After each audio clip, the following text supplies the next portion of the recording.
Isip kabahin sa selebrasyon sa adlaw sa gugma. 75 kaparisan gikan sa lain-laing barangay sa lungsod sa Puro Camotes Island. Dungan nga gikasal, isip pahalipay sa mga kaslunon o nanini, gilibrihan silang tanan sa ilang pina-photoshoot. Makita sa mga hulagway sa couple nga timos nga kalipay o kahinam nga mahiusa na gyud sa katapusan sa salag sa kamaynoon.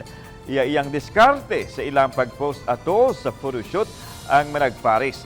Adunay seryoso kaayong tan-awon ug adunay klaro kaayong nagmauwawan pa apan dili mahulagway ang kalipay sa mga managparis dihang gipugkos na sila sa kaminyoon. Apil na niini kadtong dugay ng nag-ipon sulod sa pipila ka tuig. Kadaghanan sa mass wedding sa simbahan adunay pay sibil apan pagkahuman sa tibok seremonyas giusa ang programa sa James sa lungsod. Ang kalihukan subay sa kasulugan usab sa 32nd Civil Registration Month. Ikapito na kini nga higayon sa Puro ug gihimo matag katulo sa katuig.